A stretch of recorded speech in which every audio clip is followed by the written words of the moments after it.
back to the Berg podcast. Thanks for joining us today. With me today is Ford. Hey, how's it going? And Dan. Hey, everybody. And we're talking about recruiting. And this isn't a topic that is new, right? I think pretty much every company has been dealing with recruiting and recruiting issues for, I don't know, the last 3 years probably, right? I mean, if not longer. So we've been dealing with it forever. But it's been a problem the last 3 years, at least.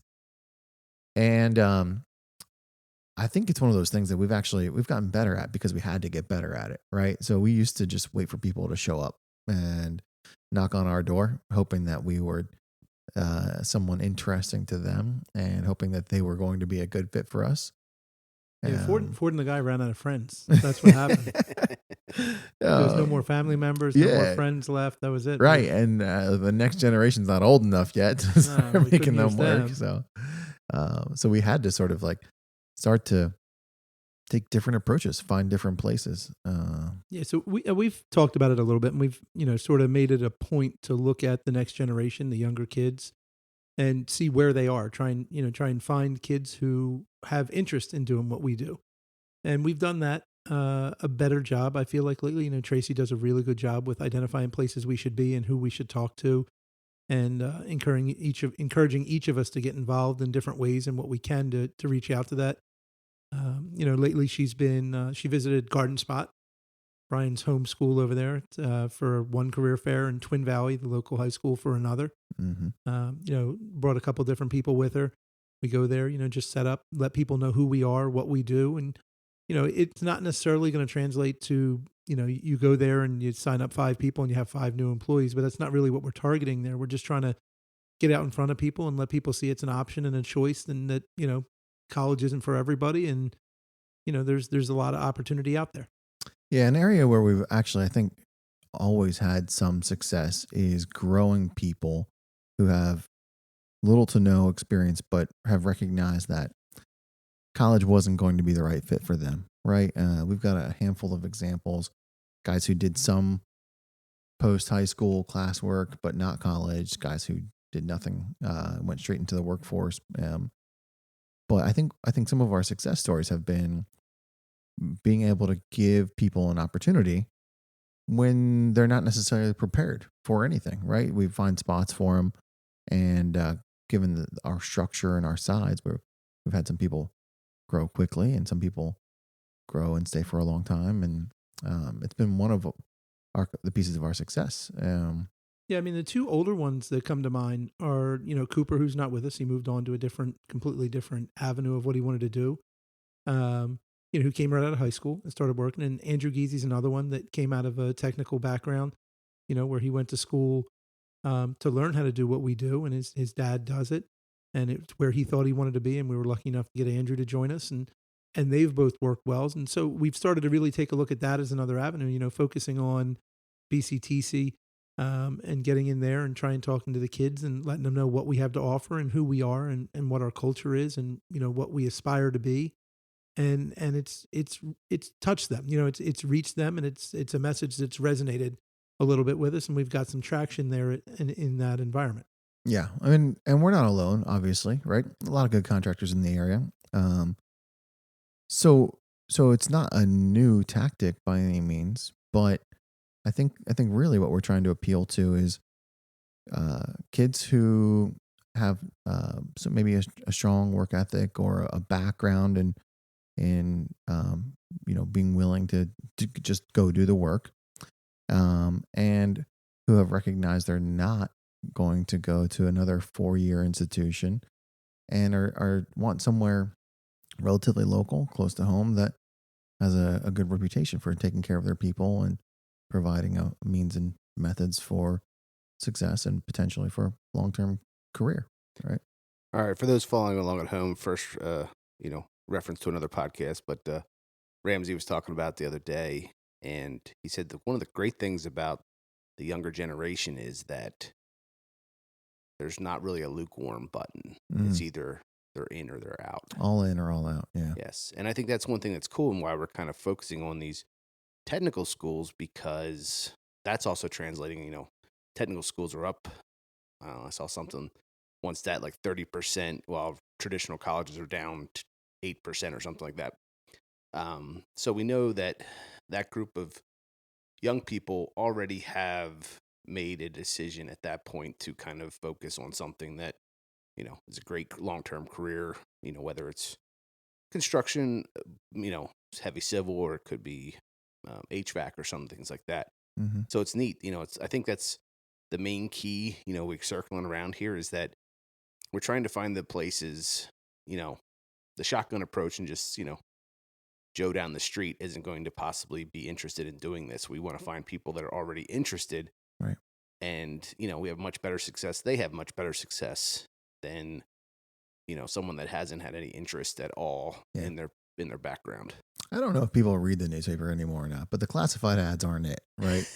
you can't, not only is it crazy expensive, right? So it's been a while, but a few years ago, I remember Luke was like, hey, let's just put an ad up in the paper, right? See who we get.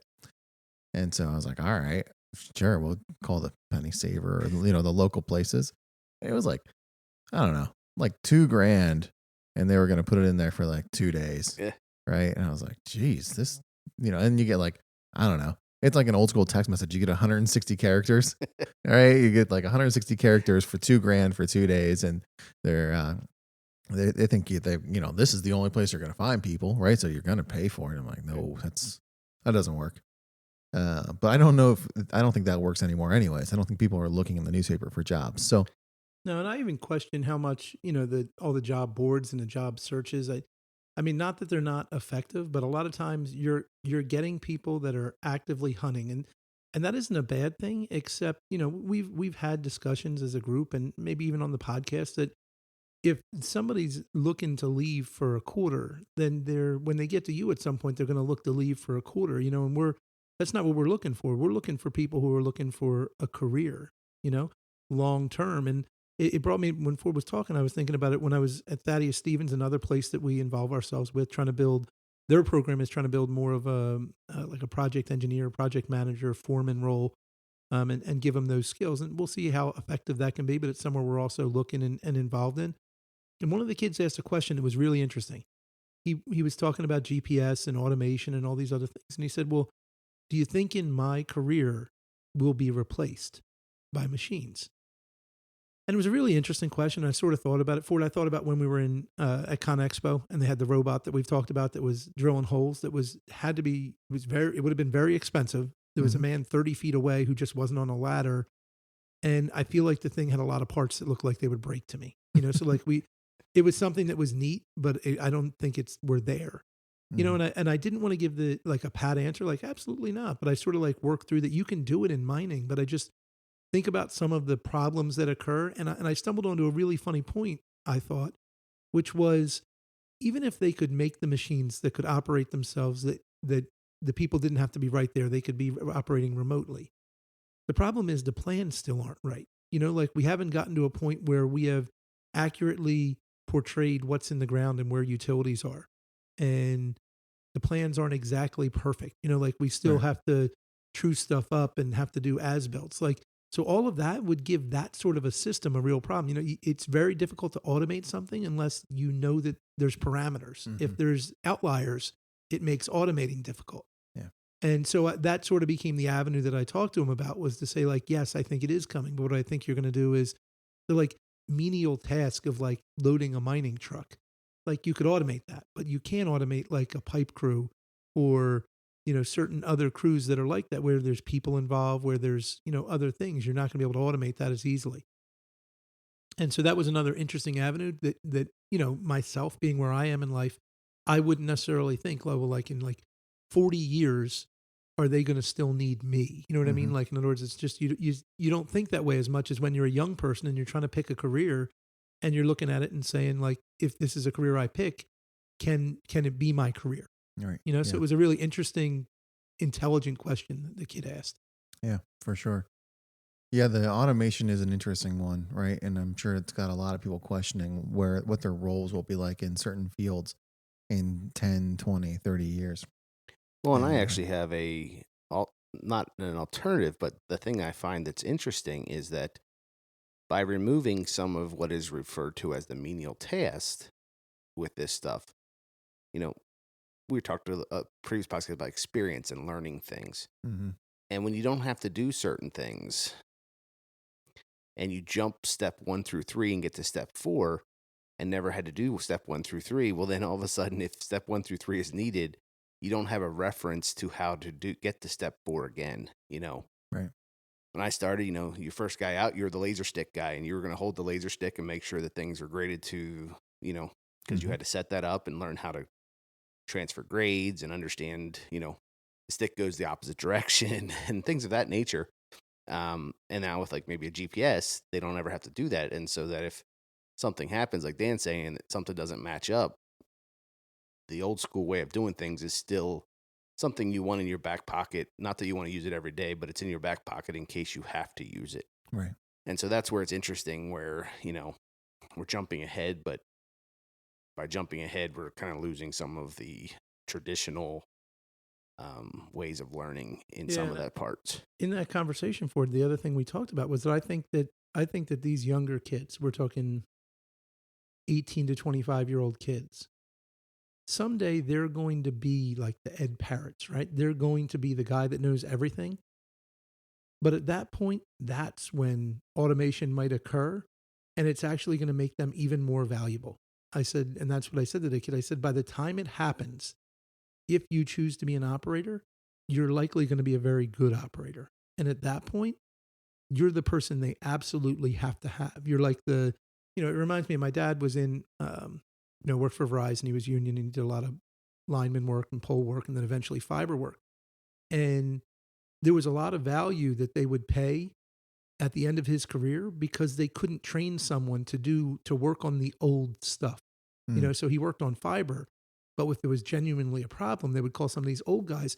I also saw that at SEI with programmers, that if you had programmers who actually knew the original codes, they could get paid a lot of money, and it was in code that was dead. Like there was no future in it, but there was present, there was current. To be able to manage their current systems, somebody had to be able to deal with the coding.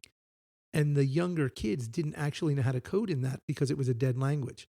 So I think that there's so many opportunities where we are right now because we may not be able to project exactly what the skills you're going to need to be an operator in 30 years are. But we can project that even at that point, everybody won't have that equipment. It just won't go that way. It'll be a slow transition.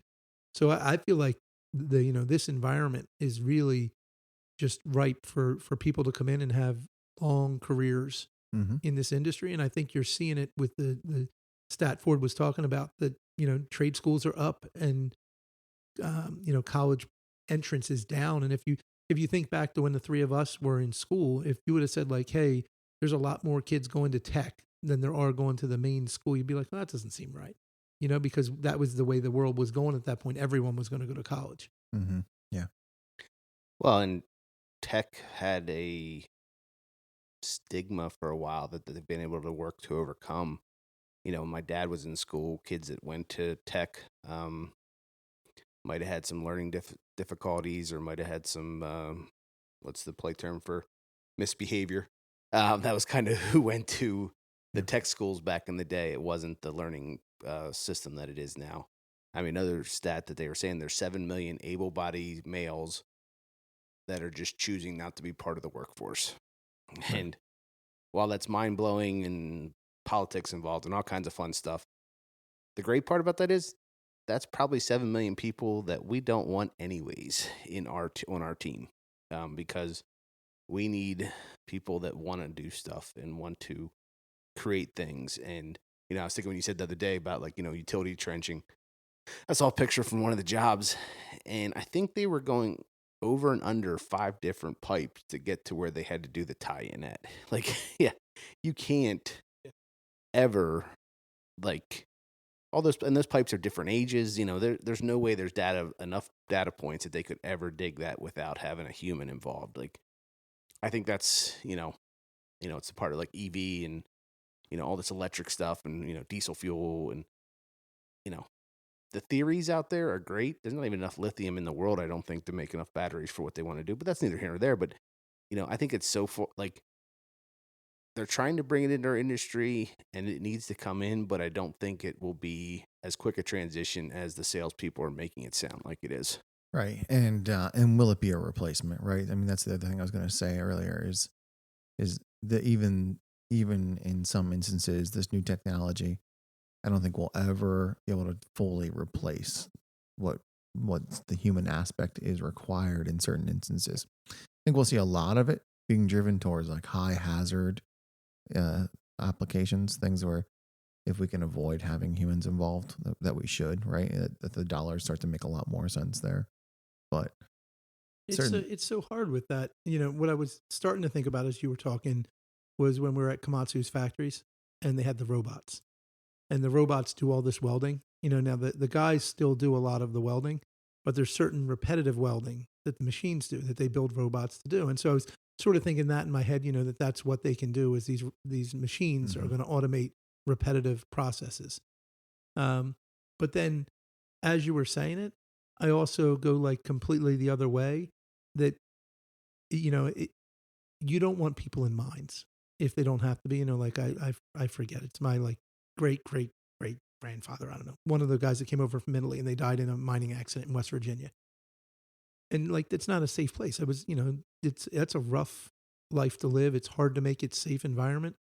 But by the same token, those people worked. You know what I mean? Like, and that's so it's figuring out a way to identify, find, and get them to be on the team, people that want to work, and then finding how we can best utilize them with the technology available to us to make their job easier, but not less important. You know what I Mhm. mean? Not less skilled.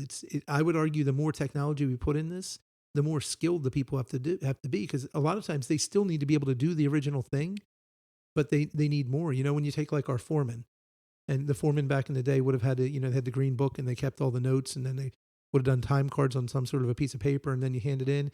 Now we're asking to do it on iPhones and iPads and, you know, they got stuff on the machines and all this technology that they may not have realized was going to be a part of their job when some of our older foremen started this 30 years ago. Like, you know, certainly Gary did not anticipate he'd be entering on an iPad all of his data, but he's adjusted, you know, and embrace that, and he does it. And I think that's the same place we are now. Like this Mhm. technology is going to come and it's going to change how we do things, but by the same token, when you find the right people and you plug them in, they learn and they adjust, and they're you know just great team members. Yeah.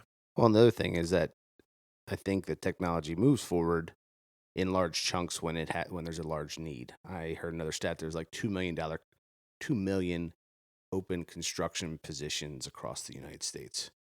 So they're trying to because there isn't the people that Right. there, so they have to find something to We need a replacement for some of those bodies. right. Yeah. Mhm. It's not taking existing jobs. It's literally that there's that many more people that could be in our industry that are not in it, and Yeah. so they have to try and find a way to, you know, get more done with less team members. So, um, yeah, I mean, this kind of turned into like the whole like long time out futuristic ET conversation, but it's just more about that. You know, I'm fully confident in, you know, young people. You know, my daughter's 2 and another even younger than that. And I still think there'll be construction jobs by the time they are ready to retire. Mm. You know, it might look a little different, but I don't think that it's something that is going to magically disappear and have computers running everything. There's just too Yeah. many unknowns in our world.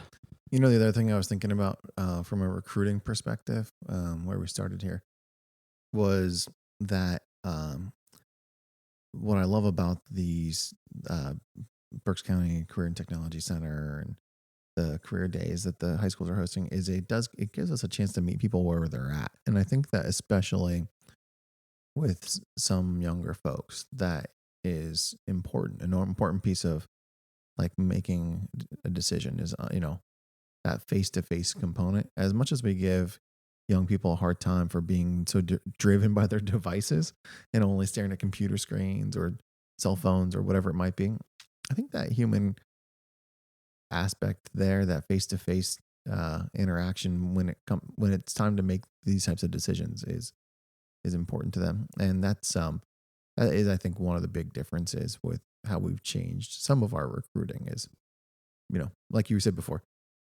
newspaper is 2 or 3 arms lengths away, and the online recruiting pieces, the online job posting boards, etc., are more than an arm's length away. But when you get in front of somebody and you have a chance to tell them why it could be a good fit for them and talk through, their interests and figure out if this could be a path that makes sense for them. I think that's different. Yeah, we had zeroing back in on one of the things I thought we thought we'd talk about was BCTC again. So I went there and it was really from Tracy. Tracy said, like, this is a place I think you need to be. And she identified AJ, Scott's son, and said, AJ's going there. And we know of now quite a few people whose kids have gone there. And she said, maybe you just go out there and try and talk to him. And so, okay, I went out there and I talked to him and then, got a little more involved.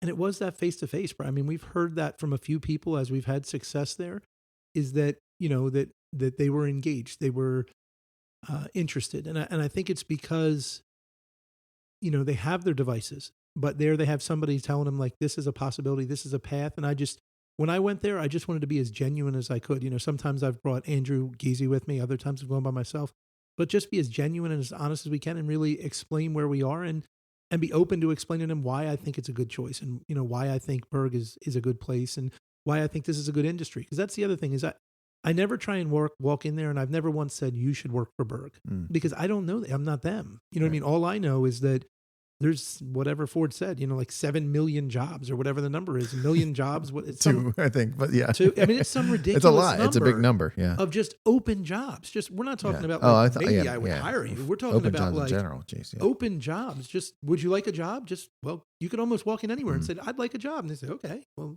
are you going to show up? Like we make a lot of jokes about what the requirements would be at this point, but what we realized in that process was by just opening the floodgate of just saying, are you alive? Can you show me an ID and can you pass a physical and a drug screening?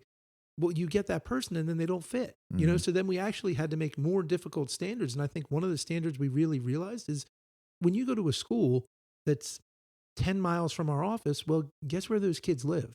Guess where they grew up? Guess where their friends are? Guess where their life is? It's here. So I'm not looking other places. And they're going to a school where they say, I'd like to work. I think it's productive and beneficial to do this with my life. So to your point of meeting people where we are, where they are, we do all those things. We check those boxes and we've been really successful. I mean, we have AJ is joining us here after he graduates. Trey is joining us after he graduates. We have a couple other kids who are in the process. And then we have a few interns from Twin Valley and other places of kids that are local that think this could be the right career for them. And maybe it is, maybe it isn't, but we want to give them the opportunity to figure out if it is or isn't, because even if they move on, and there's one kid in particular who said, like, I think I'm going to go to college, but I'd like to work for you over the summer and figure out what I want to do and then experience college. He's not only is he honest about it, but it gives him the opportunity because some people do want to go to college and that's fine. Yeah. Yeah. And then, we've talked about it before with other people who have come and gone through the organization, but ultimately a good employer-employee relationship is mutually beneficial, right? There's a lot of things that we need people to do, but ultimately we're the counter to that goal is making their lives better off, empowering them, giving them skills. And if ultimately this isn't the right place or the right fit for whatever the reason is, at least, hopefully, they've left more prepared, more informed, and ready to do whatever comes next. So.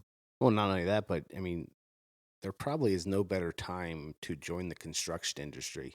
We talked about the 2 million jobs out there, the wage inflation. I remember the first time I was working for somebody doing construction, I was making $8 an hour, right? I mean, like, starting out now, it's much more than that. It's just that, that's happened everywhere, but because of the need, the cost or the amount of revenue or money that you can make for yourself in this industry has gone up substantially. And I mean, I'm old, but it's only been 25 years since that time when I made $8 an hour and I was excited about it. But so it's become even a better, more lucrative industry in the past 10 years. And, some of the old timers, what they probably started make $8 sound good, but it's really transitioned into a much more livable wage as everything else is going up, but it's followed track, so it's not like you're starting behind. That's the thing we don't have. We always are very careful about like the college thing, and that's each person's choice. But some of it, if someone doesn't have a specific desire, it's just a math equation. They can work for 4 years and make X amount of dollars, or they can spend usually about 4 to 5 times that if they didn't have a goal in mind, and then come out and have that over their head where somebody else could actually work those years and, maybe be ready to buy a house sooner, or, things of that nature. They save some money. So, I, I think there's a lot of indecision out there, and that's the people that I really think that, I want to give construction a try, because, if you want to be a doctor, well, you have to go through 8 years or more of college, and that's part of it. But people that don't know, I think that construction and trades in general are a good place for them. Mm-hmm. Yeah, and Ford said something earlier that I think is it's like probably borderline with being a bit of a risky thing to say, but I think it's so honest, is we're really not trying to hire the people that are sitting home because they want to sit home. Like, I don't know what's going to happen to that group of people that we know, the males that are sitting home, that are not working, that have become this stat, and most people in, regardless of your industry, but most people in the labor market know that the available workforce has shrunk because there's a significant portion of the 18 to 35 or 45-year-old male population who is electing to not work. And I think it's going to be really interesting how all the industries and all the markets handle that, because I don't think we're all just waiting with welcoming arms to welcome them back, because you're starting to get a feeling like we have these younger kids who they want to work. They show up and they go to work and they're happy to have a job. And so when you run into someone who's applying and trying to come back into the workforce, and I see them and they're not really interested, you feel that, like I sort of just like you're saying about that it's a two-way street and it has to be beneficial. Like if it's not beneficial to the employee, it's not going to work long term. It's work-life balance, it's wage rate, it's all these things, the benefits. But it's also engagement. You know what I mean? And engagement has to be a two-way thing. We have to want to employ you, and you have to want to be employed. If you don't want to be employed, it's not going to work. And if we don't want you here, it's not going to work.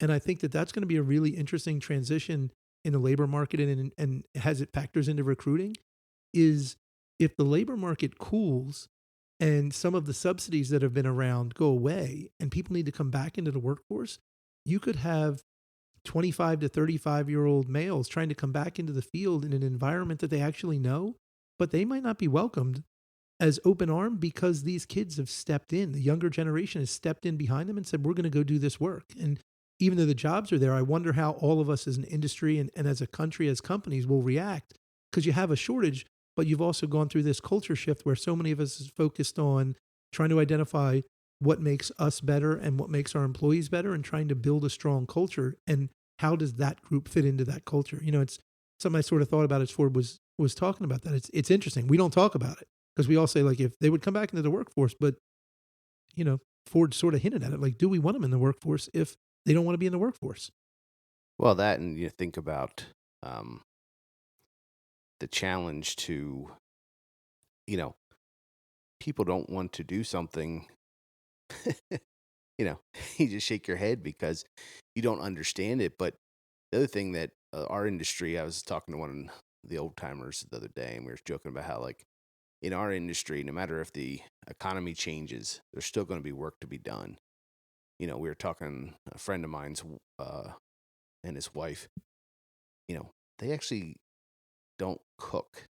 Like, they don't understand how to, like, that's not, like, even in their, like, they can turn the microwave on, they can use a phone to call someone for pizzas, but they don't even know how the basics of cooking, or like some of those like life skills you're just amazed by. But everything just comes by Instacart or whatever it is, and it's just like, oh my goodness, like, yeah, there's times I choose not to do those things out of convenience, but Right. Yeah. yeah, I mean, we go to their house and literally That's they'll very tell surprising. Tamara to like order from the grocery store, whatever she wants, so she can make a meal. Like if we're going over, that's like kind of how. So she can make. Ah. Oh, Yeah, interesting. I mean, Yeah. in their defense, if Tamara comes over, I would invite Tamara to cook Well, whatever she's she always wants. invited to come over and cook dinner And for she's, us. yeah, she's a pretty Yes, good cook. yeah. So if she wants to come over and cook, you feel Yeah. more than welcome. I am able to cook for myself. Maybe they need to go to college, those people. Then they can learn how to cook like ramen noodles on like a single burner and a Well, on a hot plate or something. Maybe is that?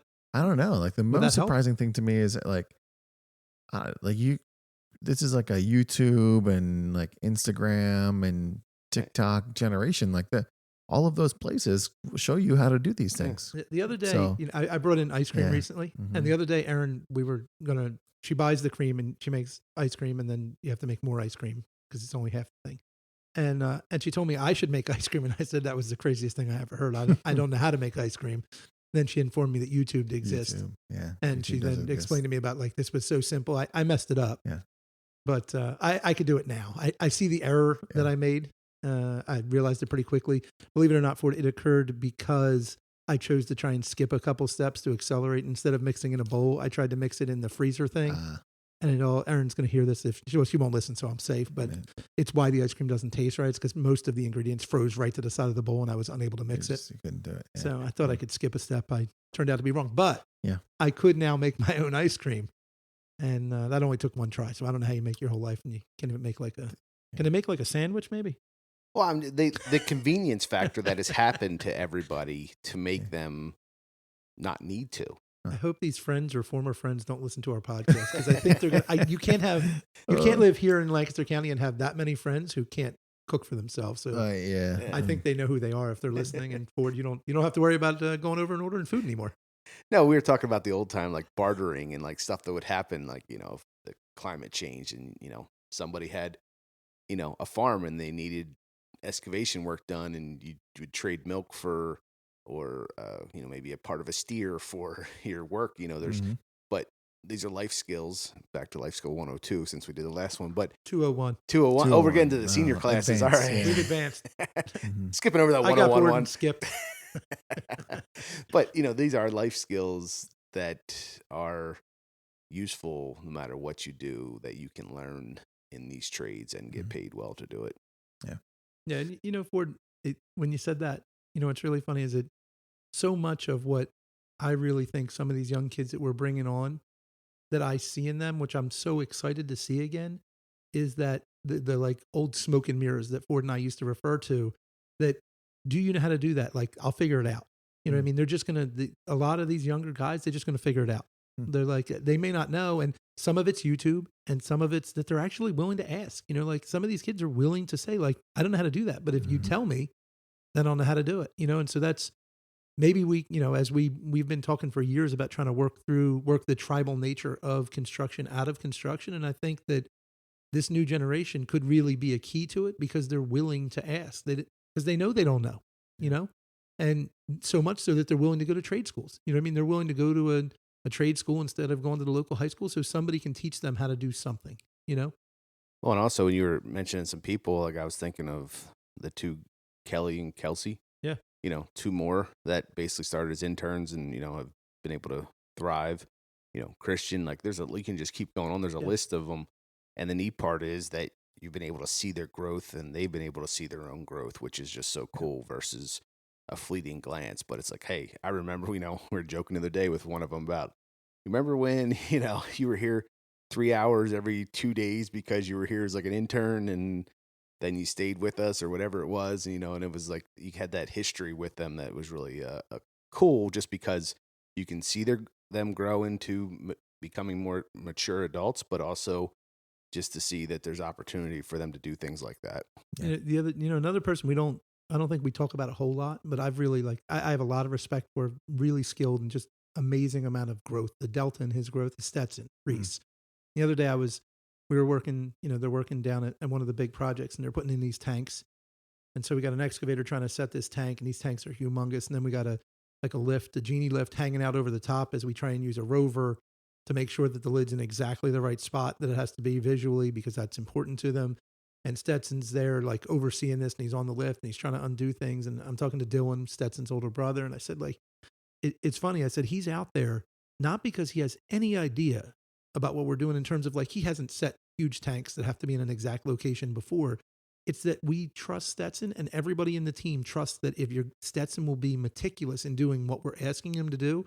And Dylan said that's the funniest thing because that's not how I knew him. You know what I mean? Like, because Stetson was like the prototypical cowboy. Like, Stetson was fast and he was just going to get it done. And, he really, in Stetson's first bout with us, he really fit who we were. You know what I mean? Stetson just got stuff done. I mean, it might not have been pretty. It might have, we'll go fast. We'll deal with what we have to deal with, but he would get it done. And now in, 10 years, he's grown into like a leader who holds people accountable to the same standards that he holds himself, understands how to do things, figures it out, and is a leader. And he's another one, as you said about Christian and these other kids, he's a really early one of somebody we brought in. And then he needed to go, it wasn't to college, but he needed to go get an education somewhere else and learn some things. And then eventually he came back and he said, like, I think I want to be here. I think maybe this is a good spot for me. And it's been an amazing fit for us. And I think from what I hear that it's a good fit for him. He's happy, and that's been another one that's really been fulfilling to see Stetson, what he's become. Mm-hmm. Yeah, Chris, and like trying not to like not forget her, but it's Chris, another young guy that's learning on the job. There's more of them, Yeah, I mean, you could go just one guy. Yeah, I'm just like, I don't want to like, but, Yeah, I don't want to leave any of you guys out, but it's Robbie, like another one that started as an intern out of high school, and I mean, Robbie was mowing grass. Now he's probably fused as much pipe as anybody we know. You know what I mean? It's and he can run dozer. He was running dozer again the other day. I mean, it's amazing what these men have done from the time they were 18 until now. A lot of them are 25 to 30 years old, and we're where we are because of them. And realistically, that's what's driving me to say, let's go find the next Robbie, the next Christian, the next Stetson, the next whoever, Mm-hmm. And then, you have AJ and Trey and some of these kids, and they come in, and in 3 years, we're going to talk about AJ and Trey. And I hope that I'm out there still trying to find the next AJ and Trey, and that's because if we can do that, you're going to end up with a really solid company, and the industry needs that because some people are older and they deserve to go enjoy the rest of their lives doing whatever it is they want to do, and I think they feel obligated at times to stick it out because there's, they worry about us. A lot of our really senior experienced guys, they genuinely worry about like, well, how are you going to do it if I'm not here? And it's not that they're proud or their ego is getting in the way. It's an actual concern. You know what I mean? Like there's nobody to hand it off to. So to watch these kids really take on that mantle and grow has been impressive. Mm-hmm. I agree. Yeah, the one other thing that I think is cool that they're doing, I've seen a couple places, but the one organization is having a signing day, which is neat, because I agree. Yeah, you see it in the news for the athletes or whatever, but usually, these people are doing some amazing things and starting their next career, next phase of life, right? Next phase of life, and at least someone's honoring them, and that's a really cool thing that we're going to get to be a part of, and I hope more places kind of take this on as a new way of kind of, using the same message, but just using it in a different way. So really looking forward to that. Yeah, it's cool. Well, that's probably a good place to wrap it up. Thanks for joining us today, folks. We hope you got something from this, and we hope you join us again.